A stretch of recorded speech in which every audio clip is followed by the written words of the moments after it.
Tuesday, September 16th, a little after 9:30, according to my clock. Ms. Brown, we have this gift. I am pleased to introduce to you the Reverend Eddie Maynard. He's with Brooks Baptist Church, and he's going to lead us in a prayer and the pledge. Brother Maynard, come on up. Welcome. Let's stand.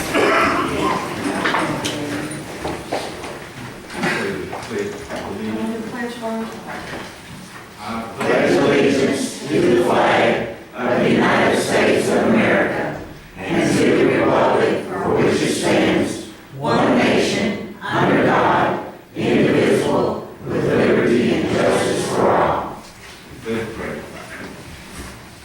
Almighty God, as we come before you this morning, we think about that pledge. We are one nation under God.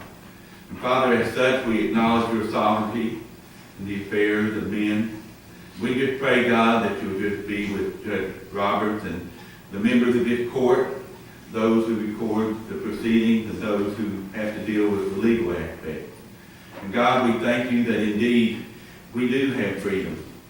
And Father, help us not to take that freedom for granted, but we acknowledge it not just as a privilege, but a responsibility to do our part to be involved in the process of government. And God, I pray too that you would just help this court in its decision, give them the knowledge they need, discernment, wisdom, and Father, that things might be done in a just and fair manner, and that we might be able to give you the glory in all things. In Jesus' name we pray. Amen. Thank you, Brother Maynard. Thank you so much for your service to our community. Magistrates on the agenda, we're on number 4, presentation and approval of bills. Action is requested.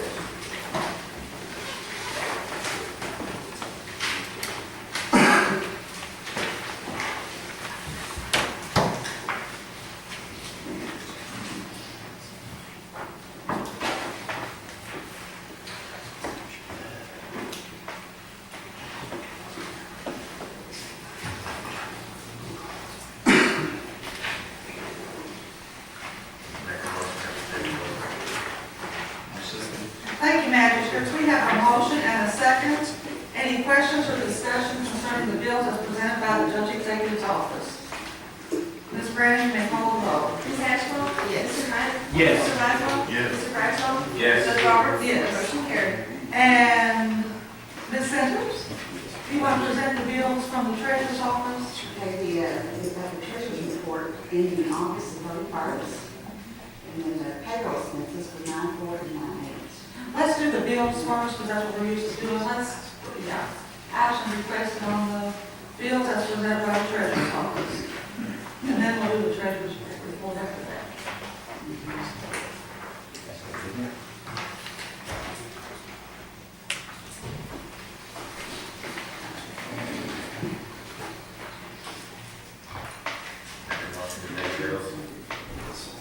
I'll second that. We have a motion and a second. Any questions or discussion on the bills as presented by the Treasurer's office? Ms. Brand, you may call the roll. Ms. Ashcroft? Yes. Mr. Knight? Yes. Mr. Blackwell? Yes. Mr. Bradshaw? Yes. Judge Roberts? Yes. Motion carried. Next, we'll do the Treasurer's report as Ms. Centers has already reported. Action is requested.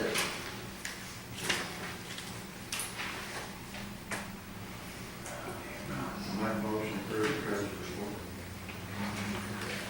Second that motion. We have a motion and a second concerning the Treasurer's report. Are there any questions or comments about this motion? I have one.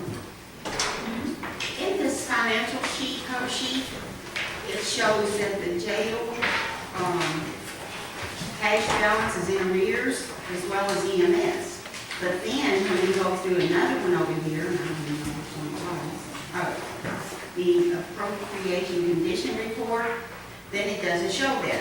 I just want to know how you've got, how that's done twice, 2 different times in different amounts.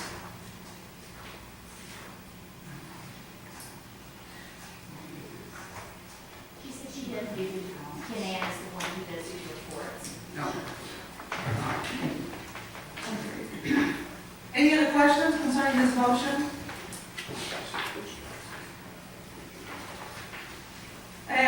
Brandon, you may call the roll. Ms. Ashcraft?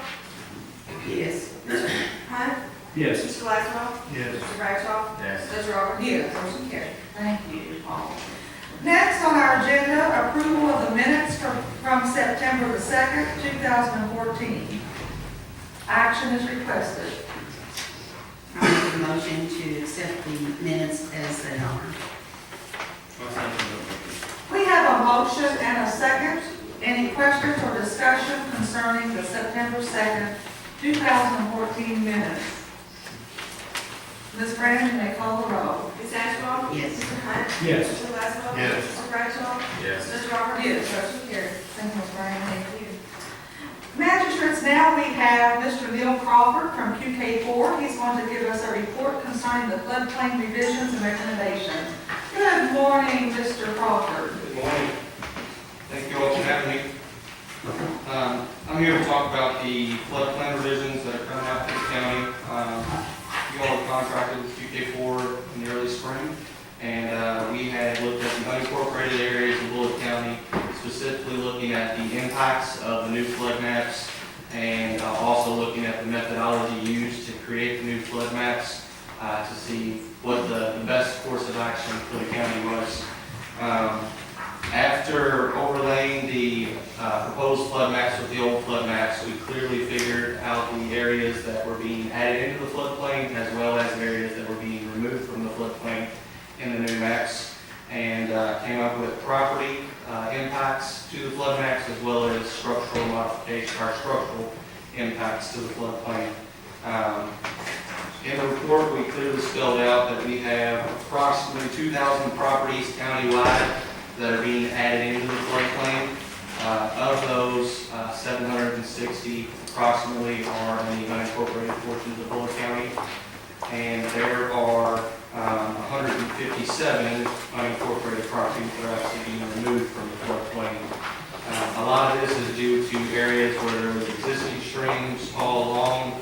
However, the old maps did not map the floodplain far enough up the limits of the stream. So the new maps are actually to accurately reflect the risk of flooding, mapping the floodplain further up the reaches. There are 252 structures located in the unincorporated areas that are being added into the floodplain, and there's 160 structures that are being removed.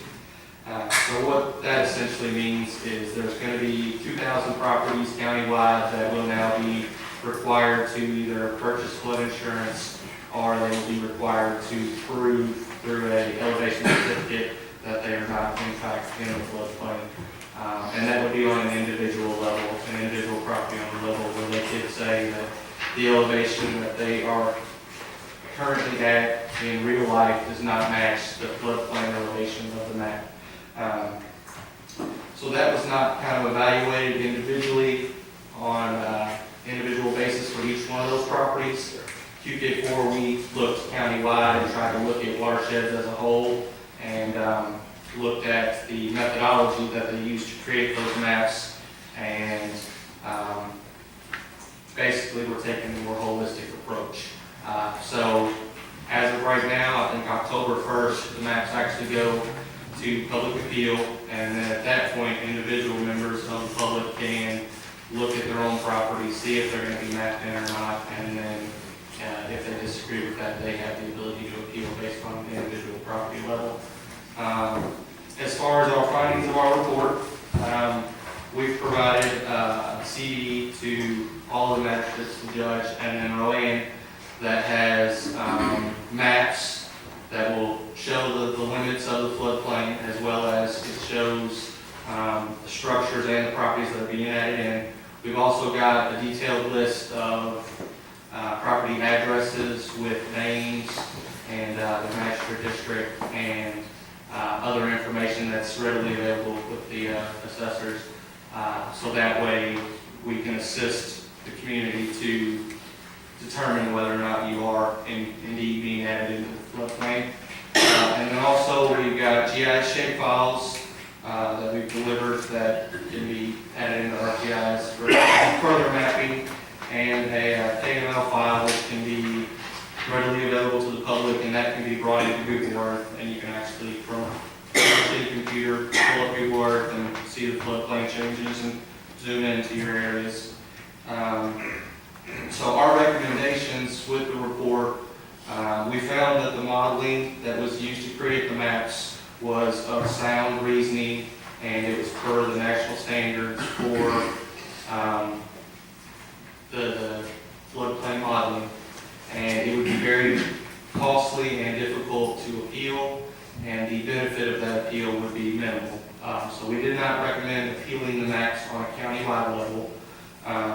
We did look at specific areas where the majority of the structural impacts were found, and for the county, that was mainly within the area of Shepherdsville, along the Salt River between Fort Knox and Shepherdsville, and then also along Longwood Creek and Blue Lake Creek. About 2/3 of the structure being added in within those areas. There is currently some communication going on with the city of Shepherdsville and Fort Knox for a regional detention basin within Fort Knox. We would recommend the county, participating in that discussion and just seeing what kind of implications that can have on the county. And that is basically the extent of our mitigation recommendations. There is a program called the Community Rating System, and the county can apply to be included in this program. And the program is set up through the National Flood Insurance Program, and any community that is in this program will receive discounted rates on their flood insurance policies across the board. So if Bullock County was to apply for and be accepted into the community rating system, just based on the state standards, Bullock County will receive a 5% reduction on all flood insurance policies. And then through community outreach and ordinances, you can increase that reduction or savings that you can see on all policies. So we would also recommend that the county investigate, inclusion in the community rating system further. And that's the extent of my presentation. Does anybody have any questions? Yes, ma'am? I was under the impression that the government has decided that, and it was passed and signed by the president, that these insurance companies can only up the price of the flood insurance by 15%. Is that correct? You are referring to, and it's actually in the report, let me get to it. I am no insurance expert by any means. The Homeowner Flood Insurance Affordability Act of 2014 was the litigation you're talking about. And basically that was an act that extended the period of grandfathered rates, as they're called. It was in response to an act from 2012, the bigger Flood Insurance Reform Act. And the Act of 2012 basically did away with any grandfather rates. The grandfather rates are essentially, if you purchased insurance prior to being mapped into a high-risk area, then you got that insurance policy at a cheaper rate. Once you get mapped into the high-risk area, the rates would go up for new policies. However, you purchased it at a cheaper rate, you could keep your cheaper rate. The 2012 Act did away with those. The 2014 Act brought those back. And then it also did set some limits on how quickly they can raise rates in the future. But as of right now, the grandfather rates are still available. So if someone in any county is about to be mapped into the new floodplain, if they were to purchase a policy now where they are not in the floodplain, they will receive a extremely discounted rate over if they were to purchase a policy in 2015 once they're required to purchase the policy. So there could be some severe cost savings there. There's a lady who lives around the road from me, and they, when it rains really, really hard, it would get up and knock the house. But it has gotten in the house several times. And when they got their bill from their insurance company, they raised it up to $9,000. He said, we can't pay that. And I said, well, let's wait and see what actually comes down the road as far as taking this in front of the government and making the decisions. Also, as part of that 2014 Act, people like that lady that had their rates increased, they will be eligible for rebates to recuperate some of those costs that they were out. I think they put their house up for sale now, because they Yeah. kind of scared them to Yeah, death. and the trigger's kind of for the whole flood insurance. If you have any kind of federally backed mortgage or federally backed loan, then they can kind of enforce these insurances on you, just through that loan. If you own your property outright, you've got no federal assistance on it, then they don't really have a good driver to enforce the insurance, and then it would basically be, whenever you would sell the house, if someone needed to get a loan, then they would, at that point, be required to purchase the insurance. Thank you. Brenda, I prefer you wait till after the end of the meeting. Okay. Thank you. In order to expedite business, Well, I just wanted to know. I prefer you wait till the end of the meeting in order to expedite the business of the county. Thank you. Does anybody else have any questions? Director Hammond, do you want to go ahead and bring up the letter that you have prepared? Lisa and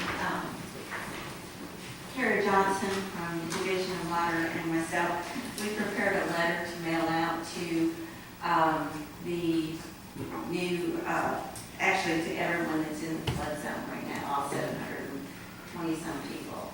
And you have a copy of it in front of you. And we're going to try and get this out as soon as possible because according to Carrie Johnson, they will do the newspaper notices on 9/24 and 10/1, and then the 90-day appeal period process begins. So we want people to be able to, get this information and be able to get the insurance before the new maps are adopted. And they have to have it at least 30 days before the new maps are adopted. And I think some of you have brochures. Yes, I do have a brochure that is available. There's a PDF of the brochure on the CD that everybody has. It's a general information on floodplain, flood insurance. Also talks specifically about Bullitt County and the new maps becoming effective. I don't have handouts of it right now, but yes, there is a PDF of the brochure on the CD. So it also send the brochure along, a copy of the brochure along with this letter. Would be helpful to people. I think that's a good idea. Thank you, Director Hammond. Thank you, Mr. Crawford. Appreciate it. Next, we have Mike McCoy is in for Linda McCoy, talking about the grand nature of, well, Linda is the grand nature of the International Order of the Rainbow Girls, of the Rainbow 4 Girls in the state of Kentucky. And Mike has a request to make of us. Good morning, Your Honors and members of court. I'm sorry for being sheriff's uniform, but I had to do a lot of business with school buses and I didn't have a chance to change it out. Most of you know me in conjunction with the Police Explorers, and at this time I'm with another youth group that my wife runs, and she's mother advisor for the International Order of Rainbow Girls Mount Washington chapter located at Saltburg Lodge. The International Order of Rainbow Girls is a faith-based organization that's part of the Masonic family. They take young ladies 14 to 20 years of age, and they hope to enrich them in the ideals of masonry, citizenship, how to be ladies, and just generally try to take care of the community much like any other organization does. In that role, my daughter was appointed to the grand nature of the state of Kentucky. And what she wants to do is have a program where she's going to plant a tree to replenish the earth and do what nature wants to do. And she wants to start in her home county first. And then she's going to the Pennyroyal area, the Bluegrass area, eastern part of Kentucky, and then down around Tennessee border, and plant a tree in each one of those organizations if they're allowed. And at the end in April, during spring break, they're going to go as a group to Washington, D.C. Brett Guthrie has already arranged for us to plant a tree on behalf of the state of Kentucky from the International Rainbow Girls to the people of the United States at the National Auditorium. And so in that regard, we're here to ask you today simply to have permission to plant a tree wherever you decide is most appropriate. It can be whatever tree you wish. Our goal was is to do two types of tree. One is the estate tree, which is the coffee tree. But then there was a rather valid argument that the elm disease had destroyed so many elm trees that maybe the best thing to do was try to replenish the elm population and we plant elm trees. But it's simply, all we're asking to do is provide us a spot, get somebody assistance in digging a hole, let us plant the tree, put a little plaque on there that who it's from, and hopefully as the tree grows, the International Order of Rainbow grows in Mount Washington and Lowell County will grow. And that's sort of the theme we're doing throughout the whole state. So it's actually a request.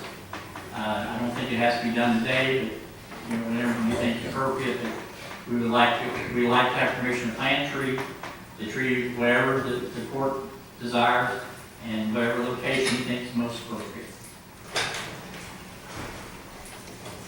Doesn't cost anything. I make a motion to allow the grand nature of the International Order of Rainbow Girls to plant a tree in our county. Kind of property. Yes. I'll second that motion. We have a motion and a second. Ms. Brandon, will you read the motion? Well, I just have a question before I read it.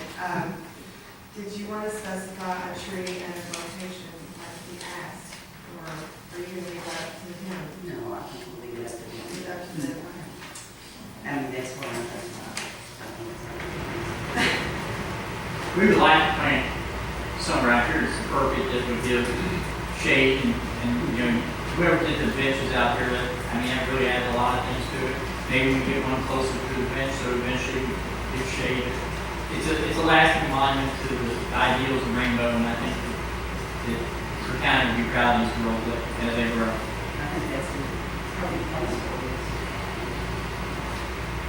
And there is a county signature tree the judge told us about. We plant that tree there, and then I think we're going to use elms throughout the whole state. And then when we go to Washington, we'll carry our wishes from this court to the people of the United States and make sure that everybody, your names and everything that comes from the county up there when we do it in Washington, D.C. We're going to have to get some funding to take all those girls up there, but I got a little bit of time to work on that. Okay, Ms. Brandon, will you read the motion? Yes, the motion is to authorize the grand nature of the International Order of the Rainbow Girls to plant a tree on the park. Any questions concerning the motion? Ms. Brandon, you may call the roll. Ms. Ashcraft? Yes. Mr. Hunt? Yes. Mr. Blackwell? Yes. Mr. Bradshaw? Yes. Judge Robert? Motion carried. Thank you, Ms. Brandon. Thank you, ma'am. And I must say thank you. Like I said, we have two youth organizations. This court has always supported our two programs. I want you to know we deeply appreciate it. With these 4 programs, we started out with 6 kids. You gave us money that we desperately needed at the time.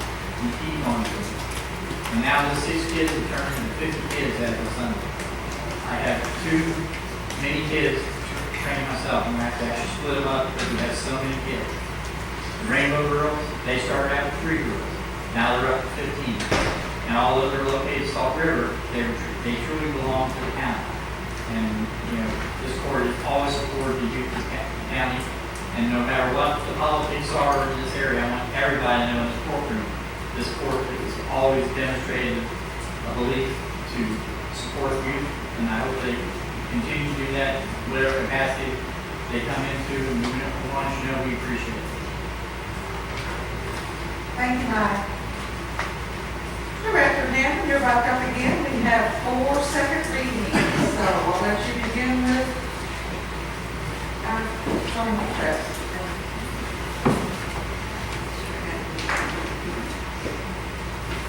All right, our first one is document 2014-Z-16.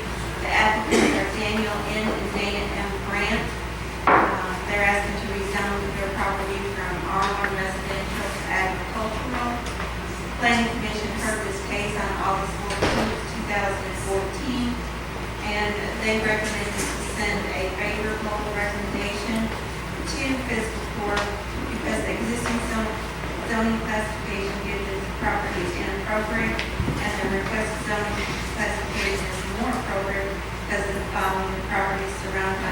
control the zoning on 3 sides, and it will conform to the surrounding uses. Ms. Baker? Commonwealth of Kentucky, Bullitt County, ordinance number 14-17. An ordinance changing the zoning from R1 residential to agricultural. The property in question is 10.488 acres, more or less, located at 869 East Sanders Lane in an unincorporated area of the county. Be it ordained by the Fiscal Court of the County of Bullitt, Commonwealth of Kentucky, in summary, number 1, sets forth that the above property located in the unincorporated area of Bullitt County, and more particularly described in the minutes and records of the Planning Commission in docket number 2014-Z-16, is hereby changed from R1 residential to agricultural.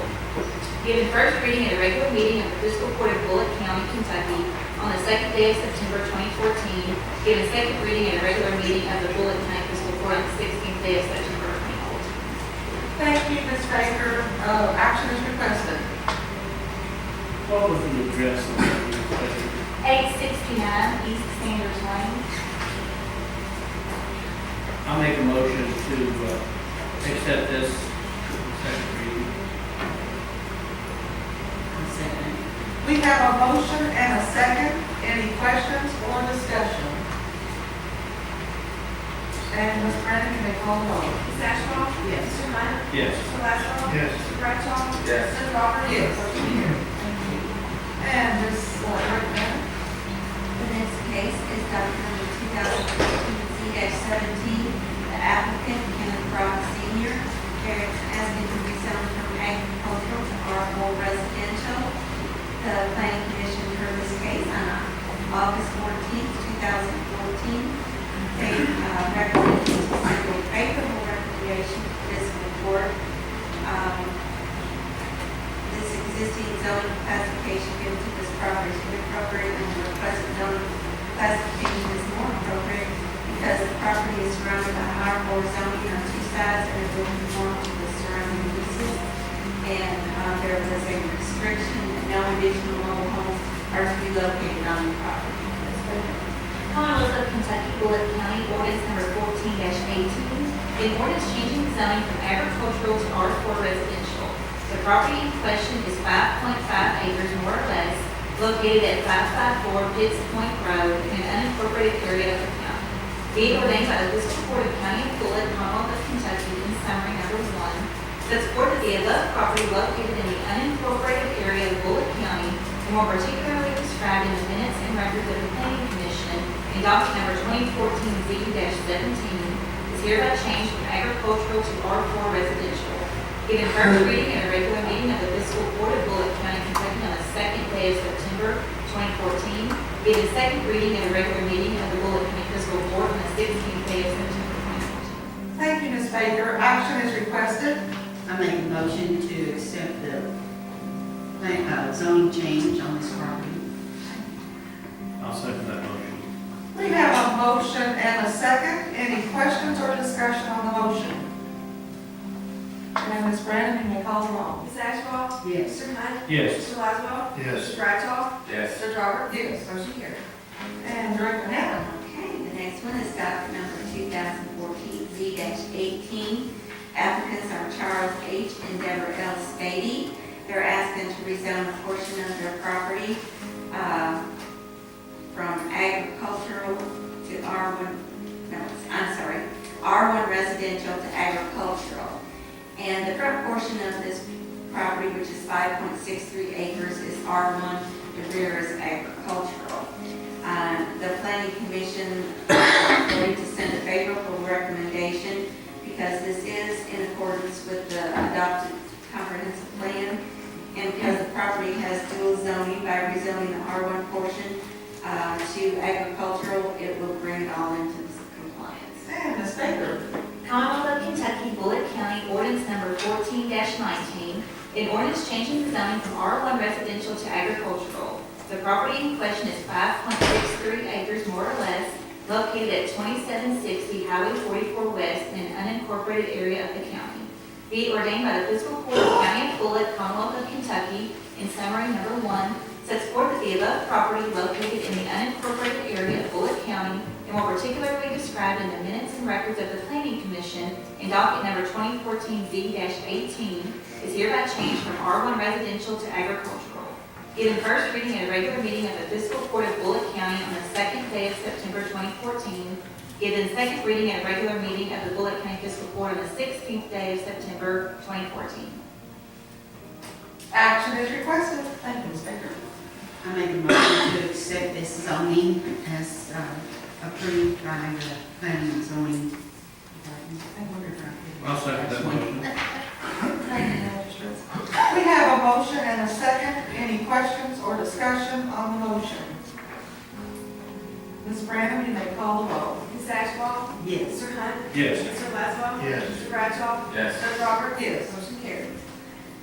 Okay, and our last one is docket number 2014-Z-19. Applicants are Gary Thomas and Betty Thomas. They're asking to rezone their property from R1 residential to agricultural. The Planning Commission heard this case on August 14th, 2014, and it voted to give it a favorable recommendation because the requested zoning change is in agreement with the comprehensive plan, and it will not have an adverse effect on the neighbors. Commonwealth of Kentucky, Bullitt County, ordinance number 14-20, an ordinance changing the zoning from R1 residential to agricultural. The property in question is 13.895 acres, more or less, located at 558 Cameron Ridge Road in an unincorporated area of the county. Be it ordained by the Fiscal Court of County of Bullitt, Commonwealth of Kentucky, in summary, number 1, sets forth that the above property located in the unincorporated area of Bullitt County, and more particularly described in the minutes and records of the Planning Commission in docket number 2014-Z-19, is hereby changed from R1 residential to agricultural. Given first reading at a regular meeting of the Fiscal Court of Bullitt County on the second day of September 2014. Given second reading at a regular meeting of the Bullitt County Fiscal Court on the 16th day of September 2014. Thank you, Ms. Baker. Action is requested.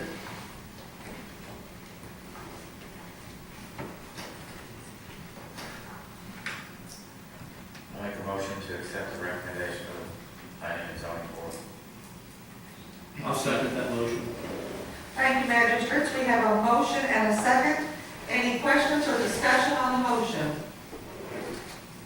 Ms. Brandon, you may call the roll. Ms. Ashball? Yes. Mr. Hunt? Yes. Mr. Laszlo? Yes. Mr. Bradshaw? Yes. Judge Roberts? Yes. Motion carries. Thank you. And I do have one more thing. The pamphlets that UK Mr. Crawford has done for us, we will need to get those printed up. So I will need to be able to, I guess, get quotes from, I've already asked Mr. Barr to give us a quote, and maybe a couple others to get those printed. Deputy Judge, what is it? It will be over $3,000, will it?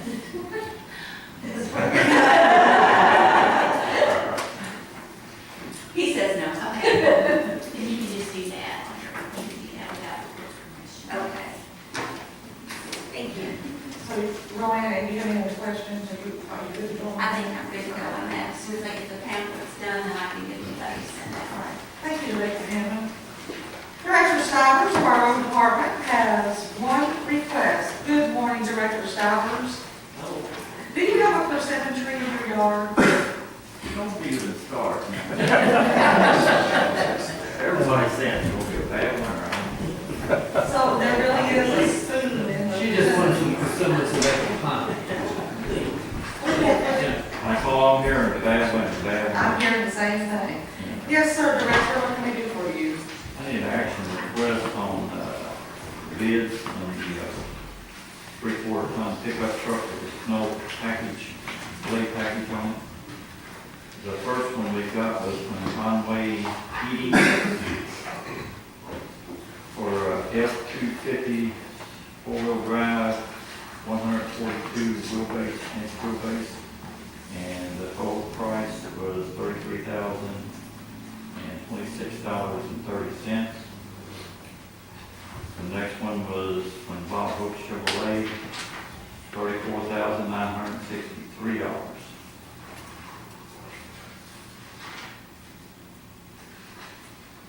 looked these over, they're practically the same comparison. My recommendation is go with the lowest bid.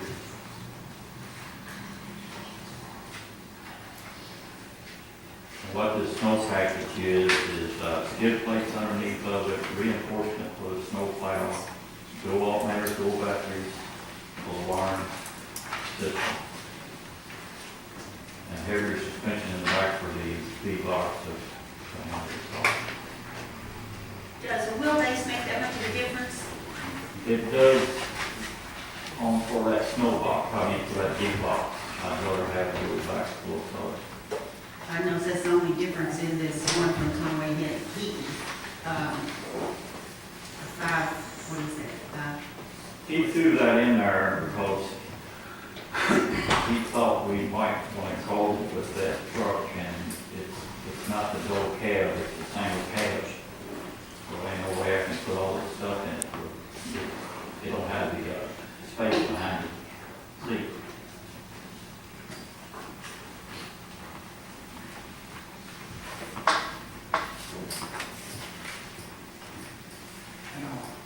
Make a motion to accept the F-250 cab base for 33026.30. I'll second that motion. Thank you, magistrates. We have a motion and a second. And we'll have Ms. Brandon read the motion. The motion is to authorize the purchase of a 2015 F-250 Super Cab 4x4 142 wheelbase pickup truck with a snow package from Conway Heaton at the cost of $33,026.30. Any questions on the motion? One thing, you might throw in there, pay on delivery. Yes. Yes. Uh, Create a check on delivery.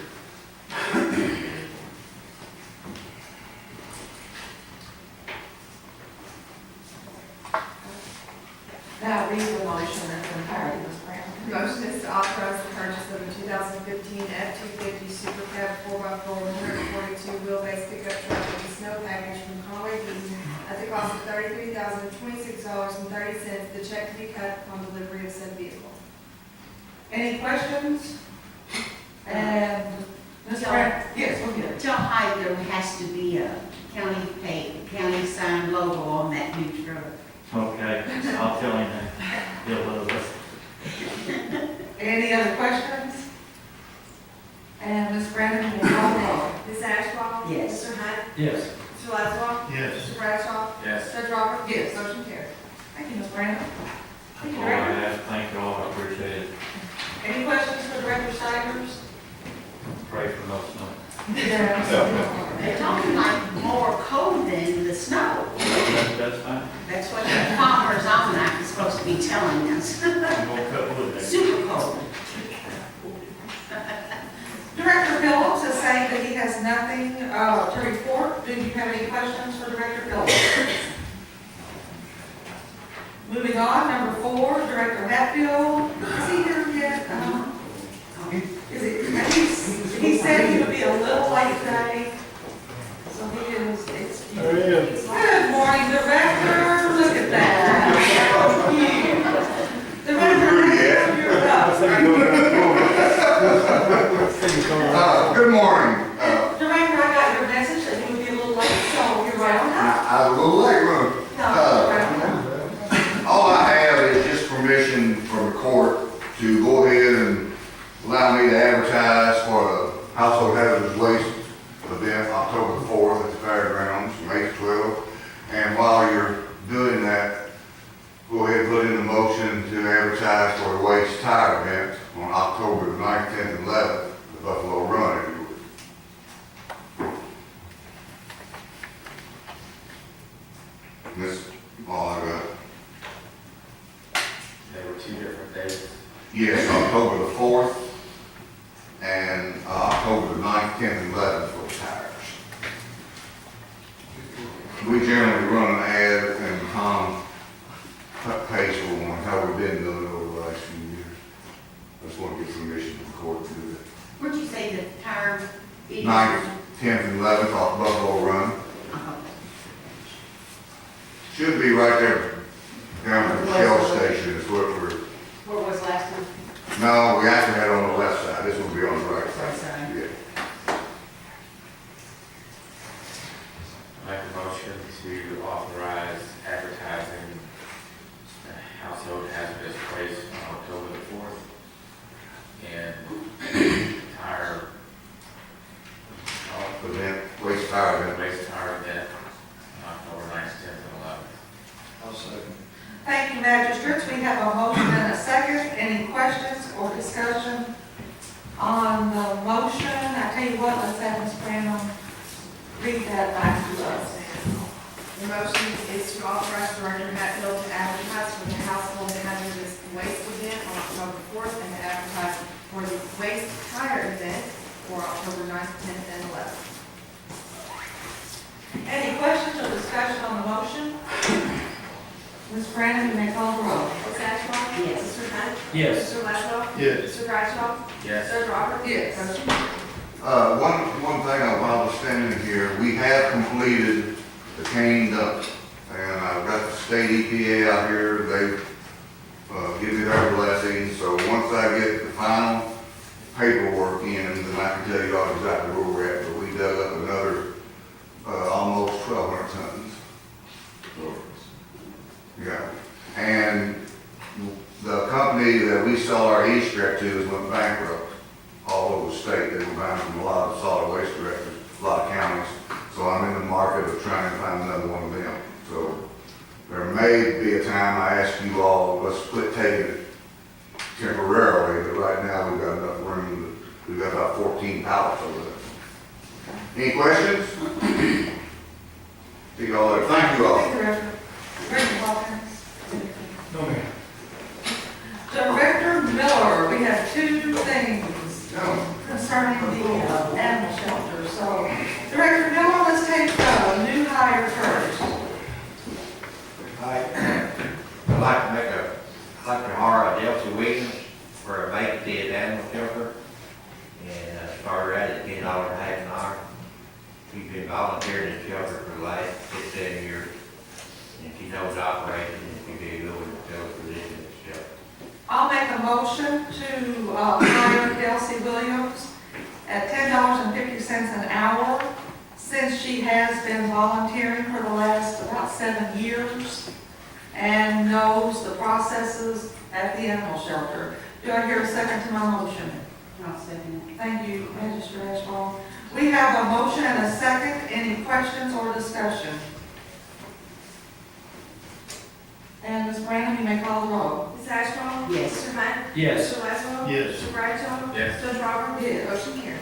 And Delcy is here, so congratulations, Delcy, on being a new employee at our animal shelter. Thank you very much. Do y'all have any questions for Delcy at the moment? All right, thank you, Delcy. And next, I'm going to have our Deputy Judge Pedoff just give a briefing on this interlocal agreement.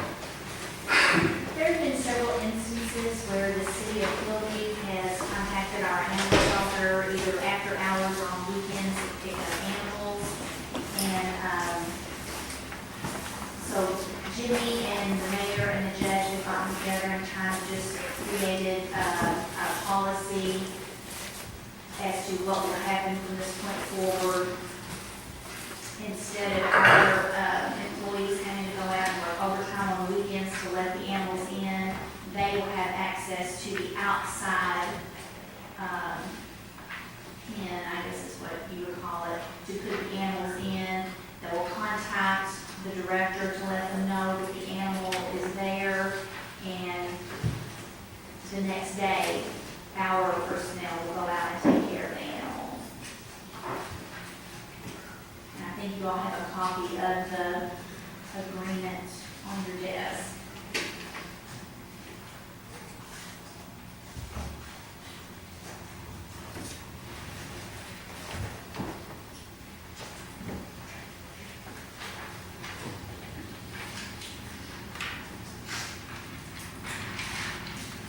As the county attorney did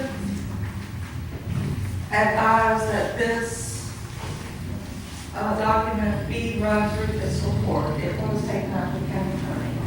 That is why for you all today.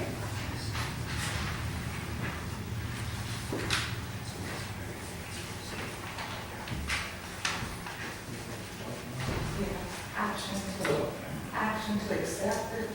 I'll make a motion to approve the interlocal agreement between the Louisville Fiscal Court, and City of Hillview on the Louisville County Amateur.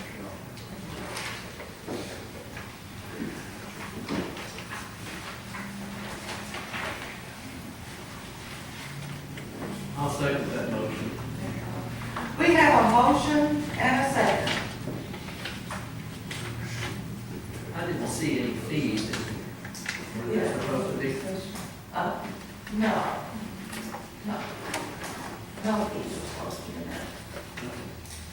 Any other questions concerning this document? And Ms. Brown, you may call the roll. Ms. Ashcraft? Yes. Mr. Hunt? Yes. Mr. Westbrook? Mr. Bradshaw? Yes. Mr. Rogers? Yes. Motion carries. Thank you. Any questions for Director Miller? All right, thank you, All right, Director. thank y'all. Thank you. And Deputy Judge, we have nothing from Ed Anderson to right. Mike Howe is here. Mike has two issues. One is on the agenda, the other one came about just yesterday. It came about yesterday, correct? Yes. Good morning, Supervisor Howe. Good morning, Judge. I have two matters, like the Judge stated, to present to the court today. One, I could have taken care of before I do. It's a heat pump unit. Surprise, everybody's got a surprise in place. We have a heat pump unit in the judicial center that's in the state of Kentucky. At one time, we used to have what they call a lemon law automobile. Unfortunately, we don't have it for heat pump units. We have a unit over there that, if your memory serves you very well, back in March, I came to court and asked for $2,100 some for reversing valve. We did this repair. Well, it's reared its head and this reversing valve is bad. So this repair is a warranty, but it is a warranty on parts only. No heating and air conditioning company out there warranties their labor. They only warranty the parts. This part can be replaced. It costs the court or cost the county nothing to replace the part, but we're looking at $1,600 to make this repair. So now we went from $2,100 to over $4,000 in this. This is a unit that in 8 years that we've been in that building, almost every single component of this unit has been replaced one time or another. Most of it prior to me coming aboard here. We've got, to date, we have 7,180, or I'm sorry, let me go back. We have $7,934 in a unit that's 14 years old. We've been in the building for 8 years approximately, but the unit's been hanging there since the construction, since it's been installed. So with that in mind, we've got a unit that for approximately $600 or $1,600 we can make a repair, and we may or may not get by again. We just put this in March of this year, this reversing valve. My reason for bringing that to the court is my recommendation is that we replace this unit. I just think we've got something that's going to continue to be a burr underneath our saddle here and never going to get solved. There's been 4 different companies service this thing throughout the 8 years we've been in that building, and it's not going away. It's a tooth that you're just going to have to extract and move on. So, what I need for the court is to, I'm sorry? What would you think that the price of a new one would be? Well, I have a quote here from Mike Clark's Heating and Air, which does all of the service in that building. He's comfortable with the building, we're comfortable with him. It's getting tougher, like I stated in years past the court. We keep getting quotes from different companies because of this price range thing, but it gets tougher because if you don't have somebody work, they can give you quotes without a guarantee that they get to work. I have some more quotes on the way coming. The only one that was presented to me right now, to replace this unit is $7,183.42. Now, with that in mind, there is money in the machinery and equipment budget line for this building that would cover this cost. So far, the units that we've replaced in the past 2 years that I've been there, AOC has replaced all but one. The county has actually funded that we didn't get reimbursement for. That's not to say we can't get reimbursement for this one. You can ask, just like you.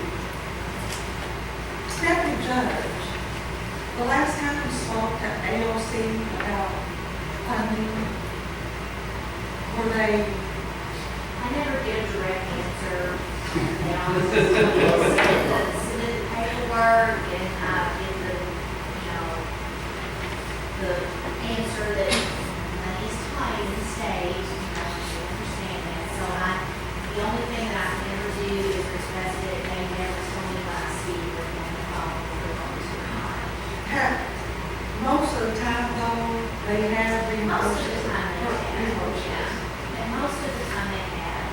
The quandary that they come into is, this is your building, you know, they weigh out, we're the owners of the building. So technically, it's our responsibility because that is we own the building. But there have been times that they come through and And more often, they come more on. often than not, More they have, yes. often they come to the home. It is our state tax dollars, so. And we tend to add to that, I mean, you know, as the year goes on, the state has this money that makes a circle there, and someone will again and say, okay, let's get rid of it somehow, and if we're in there for a request, we possibly can get it in its zero. Is this still working at the rest? No, it's not working at this time. We have to turn it off because it's in heat mode. And all these temperatures the way they are in that building, that's not a good thing. These judges like the air. This particular unit never goes in heat. It runs 365 days a year of air conditioning.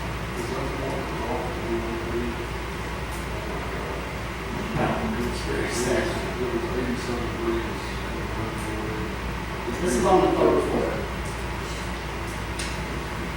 So we can make that repair and pay for that, but I just think we'll get the bidders. And we do have money left to replace it.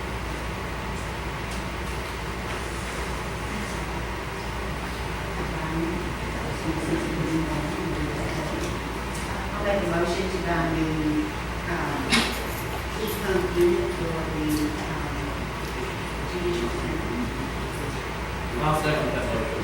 We have a motion and a second. Let's let Ms. Randall type this motion, and I'm gonna have to read it again. I got it, I do have one question. Okay, is this heat pump unit have this number? Yes, unit number 42. Yes, please. The motion is to approve the replacement of heat pump unit number 42 located on the third floor of the Judicial Center at the cost of $7,183.42 from my clerk Union Care. Any questions or discussion on the motion? I have a question. Mr. Thibodeau, will you wait until after this agenda has been completed and it's time for the public to speak? Thank you, sir. Thank you, Judge. Yes, and we're still gonna have to get three quotes. I mean, I know that was part of the motion to purchase it from White Quad, but we still, because it's over $3,000, I know it's hard to get on the line. Yes, yeah, we have some more quotes coming in. This is the only one I have. You can still make a motion to purchase it, just not from White Quad. Okay. Yeah. Who's gonna make the decision on which one you purchase then? Wouldn't you have to come back and present the three quotes and then you want to pick one or the other? That's typically how we do it. I think the administrative code actually says, We must get the three quotes. It's been my experience, I've replaced 6 of these units in that building 2 years, and we've never gone outside of this comfort zone. The guy that works on these units, he knows them just like he knows the tax. There's a reason to stay with you. To bring someone in here, I mean, the quotes I have, I can go back and make you quote. Usually people are within $6 to $1,200. I've not got a quote lower in my quotes since I've been doing this 2 years and I've replaced 6 units. I don't have them presented today, and I can bring it back, but sometimes you gotta come with me, and it's people that don't want to get their Yeah, we'll still get the three quotes, I still have quotes coming.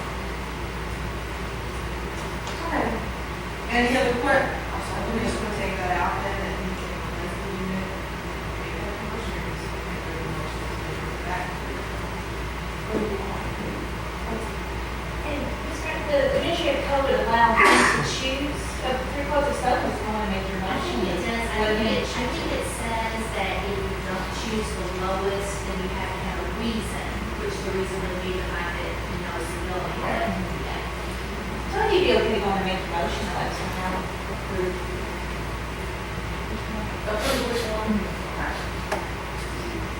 I just took that part out, so the motion is to approve the replacement of heat pump unit number 42 located on the third floor of the judicial. Any questions on the motion? All right, then Ms. Brandon, you may call the vote. Ms. Ashcraft? Yes. Mr. Hunt? Yes. Mr. Westphal? Yes. Mr. Bradshaw? Yes. Mr. Roberts? Yes. Motion carried. And Supervisor Howe, you have one. Okay, my second matter to bring up before the court today, most of the administration here today will have some knowledge of this. We have an issue that's reared its head again. This is on our cooling tower. Okay, we're still in this heating and air room. I don't have anything else to bring before it. But our holding tank, which is storage water, that big apparatus that you see behind that building, it has a 5,000 gallon tank that's in the ground. This thing is leaked prior to me coming in, and I think most of the administration has some knowledge of that. And we had a repair made 6 months before the hiring of myself to this thing. And we dealt with that and it worked for a while, but in the past 3 months, as Reardon said, our water volume has gone up. And it's not to the extreme that we were before. What we can't tell is the amount of water that we're using for evaporation or what we're using for leakage. We can just tell how much water we're using. And it has gone up. Yesterday I had started to excavate around this tank and found that the seam that was repaired for me, they repaired it from the inside only. There was an option, I was told that the repair could be made inside and outside and have a warranty. I think at that time we chose just to patch it inside. That has failed, okay? What we did to eliminate some of the pressure on that tank was in the spring and fall, this is not an issue. We have a float level in there that controls the volume and height of the water. We can lower that in the fall and the spring. When we get into cooling temperatures, those units don't require, there's a loop system in that building that has to stay below 98 degrees. If it gets above that, our heat pump unit starts shutting down. And then air conditioner goes out, we have all kinds of technical problems. But we can lower the water level in the fall and the spring, and it's not that big a deal. I did find some leakage in one of the corners yesterday. I'm in the process of getting some contacts here as far as coming out and making the repair. Also, looking at replacing this tank with something different.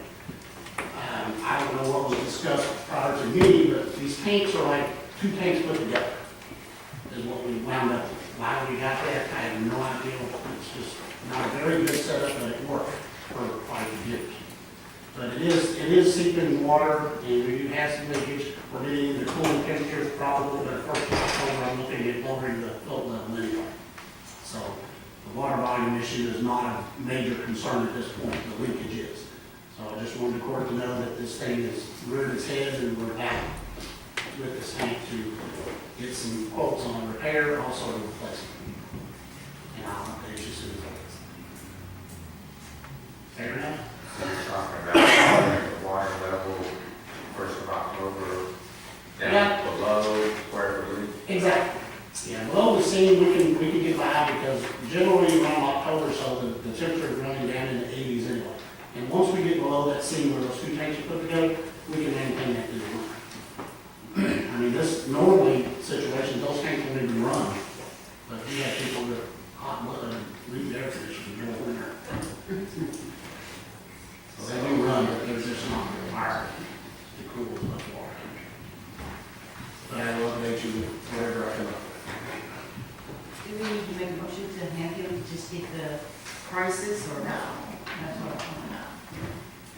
Okay. Any other questions concerning this issue? I'm sorry. You all can get together outside the courtroom. We've got to proceed on with our county business. Okay. Thank you, Mr. All Howe. right, thank you. And Jude Daughtery is not here, and I want to bring up Jailer Martha Knox for any type of issues or report that she has. Good morning, Jailer Knox. Good morning.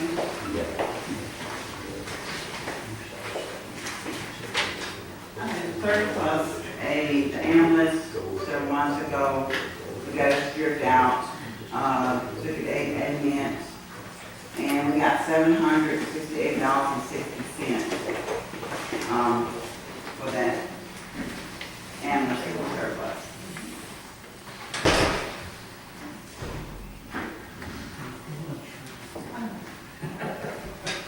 Also, I have my receivables for the month from 8/1 to 8/31/2014. Receivables was $11,232.97.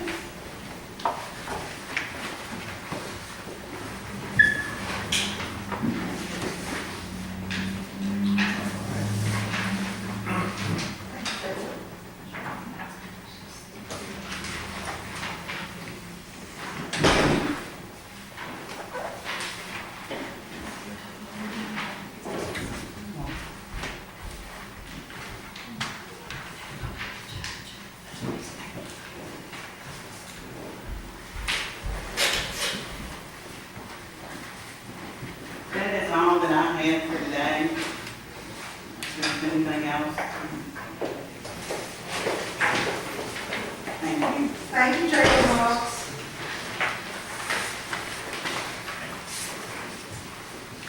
Under old business, we have none.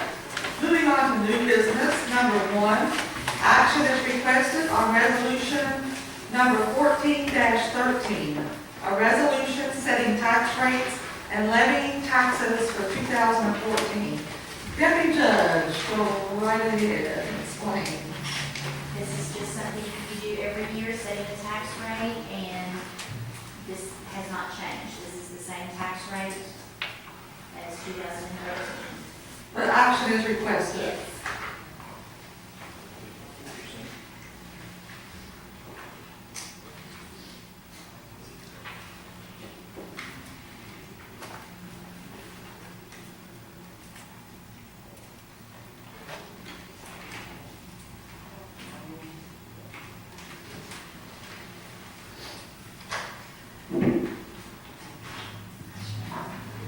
Make a motion to authorize the judge to sign resolution 14-13.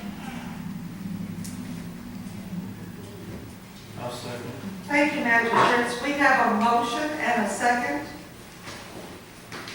And Ms. Brandon, please read the motion. The motion is to authorize the judge to sign and approve resolution number 14-13, setting tax rates and levying taxes for 2014. Any questions or discussion on the motion? Ms. Brandon, please call the roll. Ms. Ashball? Yes. Mr. Hunt? Yes. Mr. Laszlo? Yes. Mr. Bradshaw? Yes. Judge Roberts? Yes. Motion carried. Thank you, Ms. Brandon. Number 2, action is requested on the joint funding agreement with the U.S. Geological Survey. Do you have any questions concerning this? We do it every year. And it concerns the corporation, the Jim Beam Corporation in Claremont. They always reimburse us. And the deputy judge has a few more details if y'all need any. If you need any information.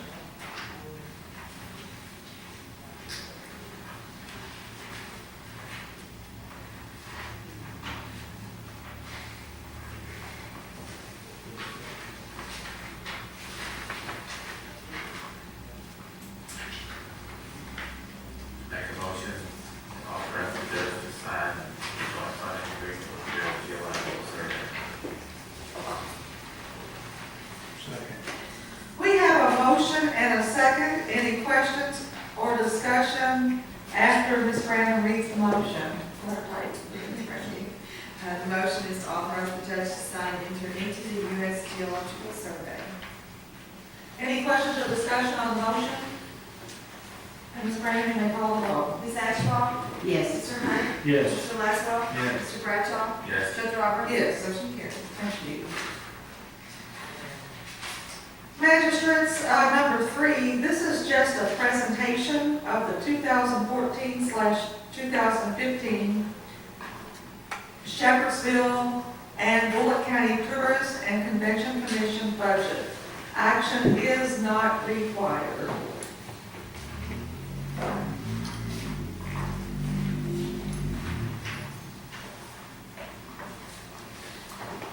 Number 4, under new business, is just a presentation No action is required. It's a presentation of the 2014 Plum Creek Watershed Tax Rate.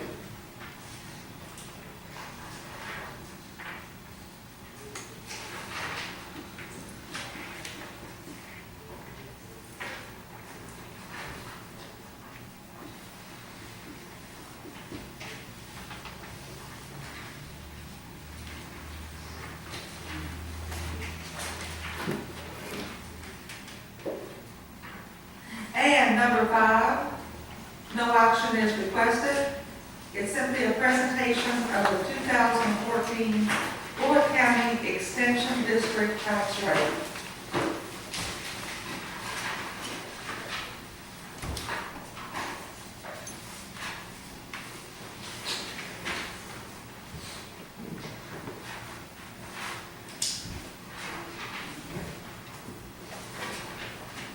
We took care of number 6 under new business, the interlocal agreement between Bullitt County Fiscal Court and the City of Hillview concerning the Bullitt County Animal Shelter.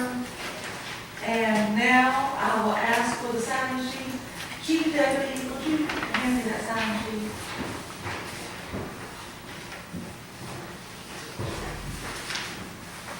Thank you so much. We have Dan Thibodeau. And he has comment to make. Dan, let me read the rules again. This is just to expedite the business of county government. We're all involved in the county government. We pay taxes. Citizens will have 3 minutes to speak, so Dan will have 3 minutes to speak uninterrupted by anybody. Including, I'm About sorry. a year ago, I would like to extend Mr. Thibodeau's time. I think he's gonna be able to get it all out in 3 minutes. Okay, if that's fine, and if we do that, then we'll have to extend it for everybody to make it fair. Oh, how much time? So the state is on this one, I don't know how long it takes. Mr. Thibodeau, how long do you think it I take? have no problem with that. Mr. I'm here anyway. About how long do you think it will take? I'm saying probably, I'll try to hold it down to 5 minutes at the latest. All right, thank you. Okay, then the deputy, in order to be fair to everyone, because we do have no person signed in, then we will make it 5 minutes per the request of Magistrate Ashfall for speakers to speak. Uninterrupted means uninterrupted. Nobody needs to interrupt the speaker. After Mr. Thibodeau is finished, the fiscal court members will have an opportunity to respond, if they so choose. If they don't choose to, that's their prerogative, that's our prerogative, I should say. And then lastly, Mr. Thibodeau, you will have 1 minute for rebuttal.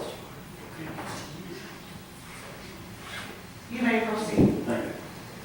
About a year ago, I was appointed to the Southeast Bullitt Fire Protection District, which covers the southeastern portion of the county.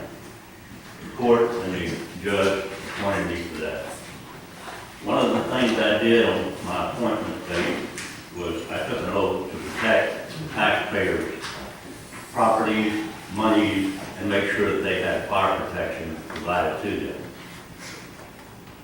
A while back, before I was on the board, this fire district purchased 8 acres of land from a Hatfield family and other people for $800,000.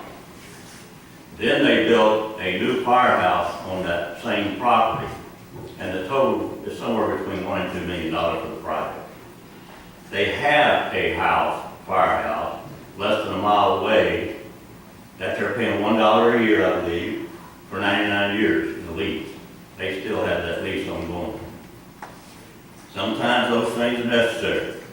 However, a few months ago, going over the audit, I discovered that some motion was made to transfer this land and this building to a private corporation.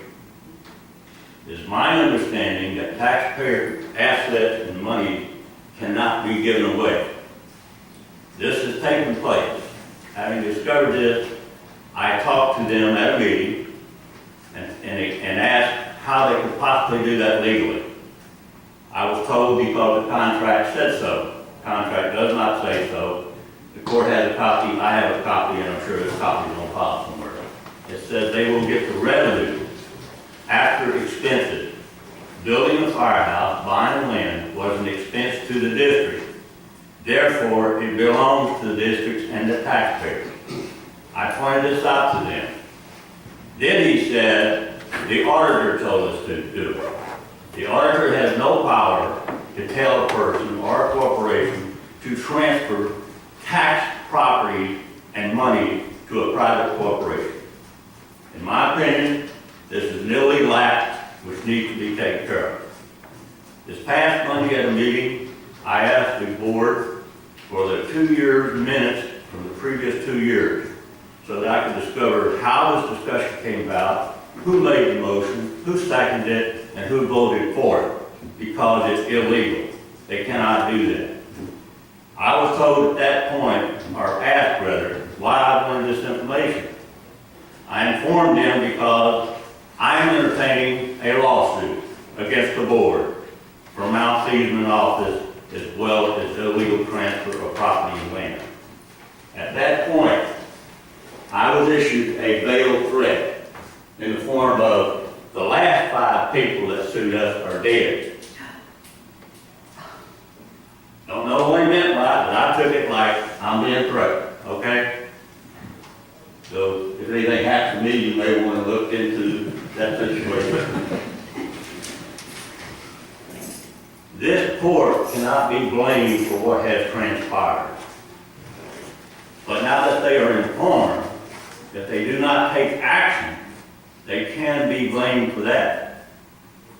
So I asked the court and the county attorney's office to file a lawsuit on my behalf as a taxpayer and the other taxpayers that are in the southeast part of the county to recover that land and that building, which approximates somewhere between $1 and $2 million, and give it back to the people it belongs to, the taxpayers. I hope we can do that. Thank you, Ms. Baker. Hold on. I don't want the basketball. Okay, Mr. Thibodeau, are you finished? pretty much. Well, please finish. I do not enjoy being here presenting, but when she swore me in, she asked me to look out for it. I'm trying very hard to run her to do the job that she has done. Thank you, Mr. Thibodeau. Thank you. Thank you very much. Mr. Thibodeau, are you sure you're finished? Yes, thank you. All right, Ms. Baker, for review. Judge, I was just gonna say, I'd be glad to talk to Ms. Robinson about it and see what we wanna do. Thank you, Ms. Because it's very concerning, I agree, it's highly concerning. I have some questions, because we can do it here, or we can do it outside of this. I just want to keep the back and forth going because this could last all day long. And, but if you want to speak, if you want to talk to Mr. Thibodeau outside this courtroom that suits us, we gotta keep the business rolling. This is business, it has been brought to our attention, and Ms. Baker has offered to talk to Ms. Robinson about it. Are you okay with that, Chief Deputy? Is that all right with you? Yes, you got it. You're appointing. Yeah, go ahead. Ms. Ashball. If I remember him correctly, he had come to court, had come to court asking us at one point to allow him, one of the fire departments up on Ironwood Trail, to let him out, rented it for a business, working on cars and such. And there was enough people here that we voted it down. However, it seems as though all this property is being put into a corporation.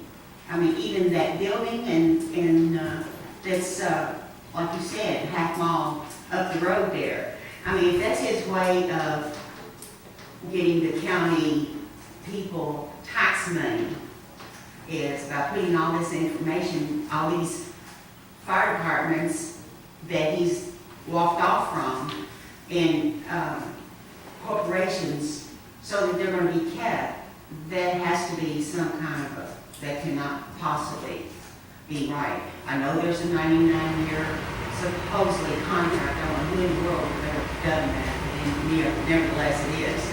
And he's going to die sometime. I mean, we all are. So what's going to happen is if they keep those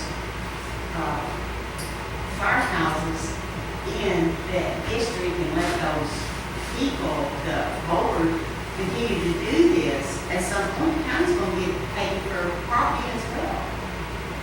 So, I mean, from what I've learned over almost 4 years I've been here, is every time that he changes firehouses, the other property then is put to a corporation. And that is your Yeah. Yeah. Any other comments? Any other comments from the fiscal court members? I just want to know, are the fire trucks in this corporation's name? I didn't think we could license those if it's in that corporation name. So does Bullock County own the fire trucks or is it a corporation? Sure. No, they do not own a thing, not a fire hose, not a pick, not a shovel, not a helmet, nothing. The district and the county own absolutely zero. They own nothing.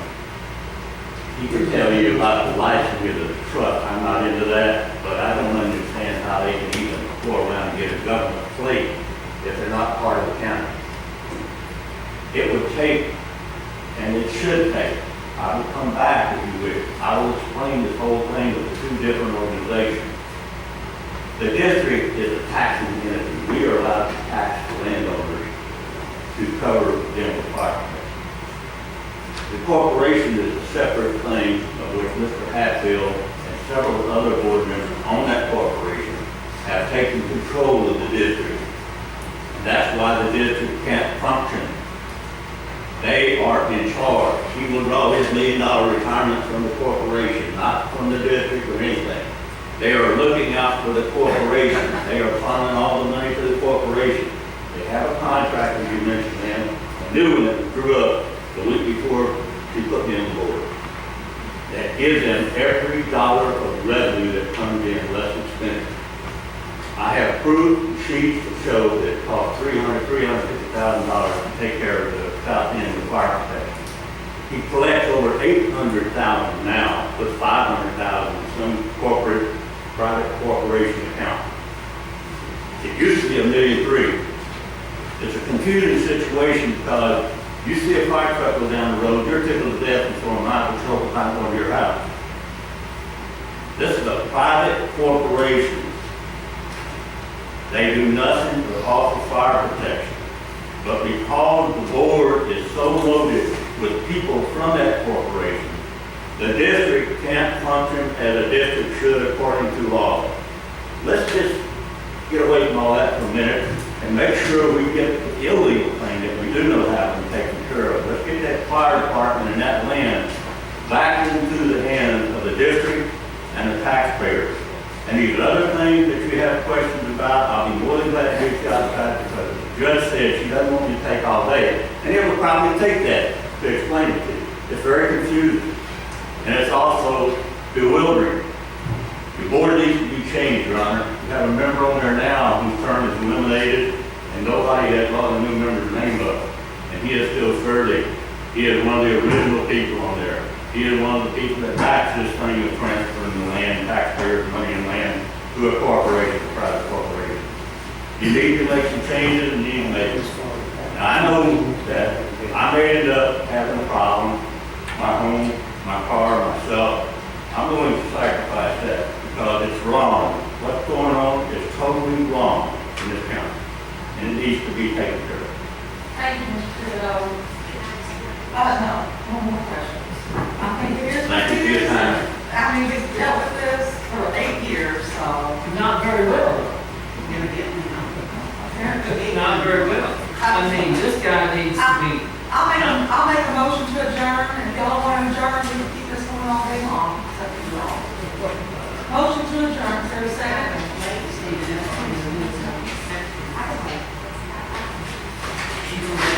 Yes.